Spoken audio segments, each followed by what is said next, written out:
ជំរាបសួរលោកគ្រូនិងមិត្តភ័ក្តិរួមទាំងអស់គ្នាដែលខ្ញុំឈ្មោះចេងសុខារីថ្ងៃនេះដែរខ្ញុំនឹងមកនិយាយពីរបៀបប្រើប្រាស់ iCloud និងមុខងារខ្លះៗរបស់វា iCloud ដើរតួនាទីជាកែវ Digital ដែលភ្ជាប់ iPhone, iPad, Mac និងសូម្បីតែ Windows PC ចូលគ្នានៅពេលដែលអ្នកផ្លាស់ប្ដូរព័ត៌មានលើឧបករណ៍មួយដូចជាបន្ថែមលេខទូរស័ព្ទឬថតរូបវានឹងធ្វើបច្ចុប្បន្នភាពលើឧបករណ៍ផ្សេងទៀតរបស់អ្នកភ្លាមៗដែលស្វែងប្រវត្តិចំពោះរបៀបប្រើប្រាស់អ្នកនរគ្នាអាចចូលមកកាន់ Setting ហើយចុចទៅលើ Apple Account របស់យើងហើយយើងចុច iCloud ជាដំបូងហ្នឹងអ្នកនរគ្នានឹងឃើញឈ្មោះរបស់ខ្ញុំដែលជាម្ចាស់ account ហ្នឹងហើយនៅត្រង់កន្លែងនេះគឺវាបង្ហាញឲ្យយើងឃើញថាតើយើងប្រើប្រាស់ iCloud ហ្នឹងអស់ទំហំប៉ុណ្ណាជាទូទៅយើងទទួលបាន 5GB ប្រើប្រាស់ដោយ free យើងអាចបង់ប្រាក់បានបើសិនបើយើងចង់បាន storage ទំហំធំជាងមុនចំពោះកន្លែងនេះវិញវាបាន recommend ឲ្យយើងថាតើយើងគួរប្រើសេវាកម្ម iCloud ដូចជាក្នុងនេះចឹងវា recommend ឲ្យខ្ញុំទិញ storage បន្ថែមដោយសារតែ storage ខ្ញុំវាបានពេញហើយនៅពេលដែលយើងអស់មកក្រាមមកយើងនឹងឃើញកន្លែងនេះគឺវាបង្ហាញពីកម្មវិធីដែលយើងបាន save ទុកនៅក្នុង iCloud បើសិនជាអ្នកគ្នាចង់ទៅថាមានកម្មវិធីអ្វីខ្លះអ្នកគ្នាអាចចូលទៅលើកន្លែង See More នោះវានឹងចេញកម្មវិធីដែលយើងបាន save ទុកនៅក្នុងiCloud ហ្នឹងឲ្យយើងក៏ដូចជាទំហំដែលយើងបានប្រើប្រាស់ផងដែរចំណែកកន្លែងនេះគឺជា iCloud Backup មុខងារនេះមានតួនាទីបង្កើតបណ្ដាញសារភាពសម្រាប់ឧបករណ៍របស់យើងទាំងមូលវានឹងបង្ហាញថាតើមុខងារនេះត្រូវបានបើកអនឬទេនិងបង្ហាញពីស្ថានភាពនៃការចម្លងទុកចុងក្រោយដើម្បីធានាថាការកំណត់និងទិន្នន័យកម្មវិធីរបស់យើងនឹងមានសុវត្ថិភាពនៅពេលដែលយើងអស់ចុះមកក្រោមទៀតយើងនឹងឃើញ Get More with iCloud Plus ដែលបង្ហាញពីមុខងារពិសេសៗរបស់គម្រោងបង់ប្រាក់ដូចជាបង្កើតទំហំផ្ទុកអ្នកអាចជ្រើសរើសទំហំផ្ទុករហូតដល់ 12 TB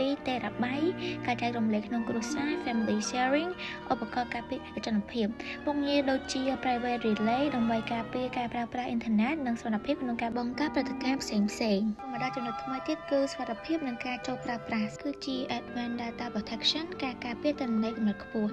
នេះជាជម្រើសសុវត្ថិភាពខ្ពស់បំផុតតាមរយៈការដាក់លេខកូដសម្ងាត់ពីដើមដល់ចប់ចំណែកឯខាងក្រោមគេបង្អស់ការចូលប្រើទិន្នន័យ iCloud តាម website Access iCloud Data on Web នៅពេលដែលយើងបើកមុខងារនេះយើងអាចចូលទៅមើល email លេខទូរស័ព្ទនិងរូបថតរបស់យើងនៅលើកុំព្យូទ័រណាមួយបានតាមរយៈគេហទំព័រ iCloud.com បន្តមកទៀតយើងនឹងមកដឹងអំពីគុណសម្បត្តិរបស់ iCloud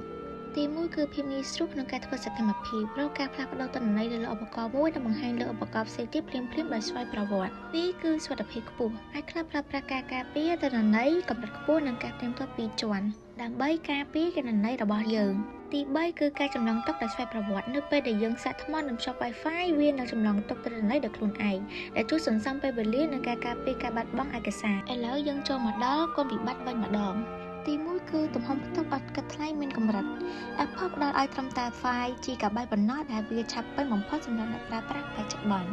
ទី2គឺត្រូវការអ៊ីនធឺណិតដើម្បីចូលប្រើប្រាស់ឯកសារឬធ្វើការស៊ីងទិន្នន័យអ្នកចាំបាច់ត្រូវមានអ៊ីនធឺណិតដែលមានល្បឿនលឿននិងថេរទី3គឺតម្លៃប្រចាំខែប្រសិនបើយើងត្រូវការទំហំធំយើងត្រូវបង់ប្រាក់ប្រចាំខែជារហូតដែលវាអាចជាចំណាយបន្ថែមមួយសម្រាប់អ្នកប្រើប្រាស់ទី4ការប្រើប្រាស់បានតែរង្វង់ Apple iCloud ដំណើរការបានល្អបំផុតតែលើឧបករណ៍ Apple ប៉ុណ្ណោះបើសិនជាយើងបដូរទៅប្រើ Android វានឹងមានការពិបាកក្នុងការផ្ទេរទិន្នន័យខ្លះៗសរុបសេចក្តីមក iCloud គឺជាបេះដូងនៃឧបករណ៍ Apple របស់យើងដែលជួយភ្ជាប់ទិន្នន័យឲ្យដើរទាន់គ្នាជានិច្ចនិងមានសុវត្ថិភាពខ្ពស់បំផុតទោះបីជាទំហំឥតគិតថ្លៃមានកម្រិត 5GB ក៏ដោយប៉ុន្តែអត្ថប្រយោជន៍នៃ Backup និង Find My គឺជាអ្វីដែលមិនអាចខ្វះសម្រាប់អ្នកប្រើប្រាស់ការប្រើប្រាស់ iCloud គឺជាការវិនិយោគលើភាពងាយស្រួលនិងសន្តិសុខ Digital របស់យើងជាចុងក្រោយខ្ញុំសូមអរគុណដល់លោកគ្រូនិងមិត្តភក្តិទាំងអស់គ្នាដែលបានមើលវីដេអូនេះតាំងពីដើមរហូតដល់ចប់